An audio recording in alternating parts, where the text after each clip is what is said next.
রাইসির যে দুর্ঘটনা, মানে হেলিকপ্টার দুর্ঘটনায় মারা গেলেন, সাথে তার পররাষ্ট্রমন্ত্রী সহ 9 জন মারা গেলেন। কিন্তু এখন ন্যাশনাল ইন্টারন্যাশনাল সব গণমাধ্যমে একটা প্রশ্ন ঘুরে বড় হয়ে দেখা দিচ্ছে, সেটা কি আসলে এটা দুর্ঘটনা নাকি নাশকতা? আপনি কিভাবে ব্যাখ্যা করবেন? ধন্যবাদ আপনাকে।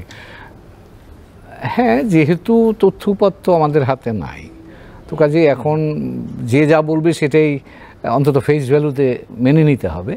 তবে এখন ধরেন আপাত দৃষ্টিতে যদি বলা হয় দুর্ঘটনা, তাহলে তার কেন বলা হচ্ছে তার যুক্তি হিসেবে যদি কেউ বলতে চান, তাহলে বলা চলে যে এই হেলিকপ্টারগুলো প্রায় 50 বছরের পুরনো। ইরান 1979 সাল থেকে ওয়েস্টার্ন স্যাংশন, পার্টিকুলার আমেরিকান স্যাংশনের আওতায় আছে। মাঝখানে একটুখানি রেয়াত পেয়েছিল বছর 2-এর জন্য 15 সালে নিউক্লিয়ার ডিলটা হওয়ার পরে। কিন্তু তাতে করেও আমার তখনকার ঘটনা মনে আছে, ওই সময়তে যে রেয়াত পেল, যে স্যাংশন উড্র হলো, তখন ইরানিয়ানরা আমন্ত্রণ জানিয়েছিল বোয়িংকে, যেগুলি আমাদের ফ্লিটটা একটু রিফারবিশ করে দাও তোমরা। বোয়িংয়ের লোকজন এসে দেখে বলছে এই রিফারবিশ করার উপরে ফেলে দিতে হবে এগুলোকে। তো ওইটা সে 16-17 সালের কথা বলছি। তো এই ধরনের ফ্লিট নিয়ে তারা চলছে, জোড়াতালি দিয়েছিল। কাজেই সেই ধরন, এবং এটা যদি বলেন আপনি টেকনিক্যাল বিষয়, আবহাওয়া বিষয় একটা ছিল, কুয়াশা ছিল ইত্যাদি ইত্যাদি। তো পারিপার্শ্বিক অবস্থার প্রেক্ষিতে আপাত দৃষ্টিতে দুর্ঘটনা বলে মনে করা যেতে পারে। এখন যদি আমরা ব্ল্যাক বক্স ডেটা রেকর্ডার যদি পাওয়া যায়, তখন বোঝা যাবে যে কী কারণে এটা হলো। তখন একটা মানে আপনি একটা যুক্তিসঙ্গত বা যুক্তি নির্ভর একটা উপসংহারে আসতে পারবে। যতক্ষণ তা না হচ্ছে, মধ্যপ্রাচ্যের এখনকার সাম্প্রতিক ঘটনাবলীর প্রবাহে এটা খুব অযৌক্তি হবে না যদি কেউ বলেন এটা একটা ষড়যন্ত্রের ফসল, এবং খুব সহজেই সেটা বলা সম্ভব।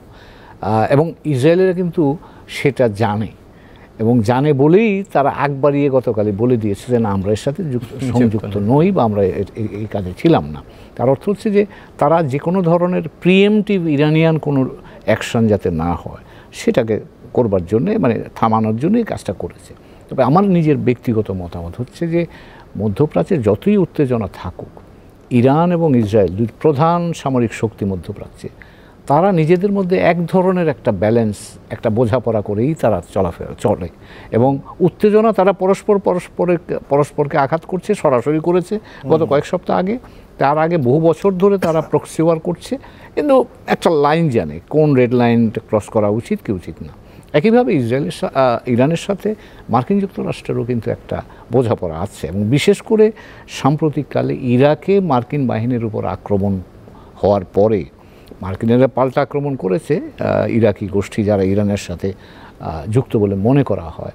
তারপরে ইরানের সাথে কিন্তু সরাসরি আমেরিকানরা ব্যাক চ্যানেলে কথা বলেছে, যাতে করে এরপরে আর কোনো ধরনের দুর্ঘটনা ঘটেনি। এই আগামী 2-1 সপ্তাহের মধ্যে কিন্তু জর্ডানে আমেরিকান এবং ইরানিয়ানদের মধ্যে পরোক্ষভাবে আলোচনার একটা কথাও কিন্তু ছিল।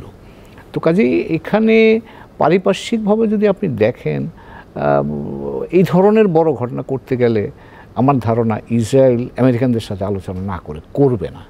কারণ আর আমেরিকানরা এই মুহূর্তে, বিশেষ করে প্রেসিডেন্ট বাইডেনের নির্বাচনের প্রেক্ষিতে, এত বড় রিস্ক নেয়ার, এবং রিস্কটা অযৌক্তিকই হবে যদি প্রমাণিত হয়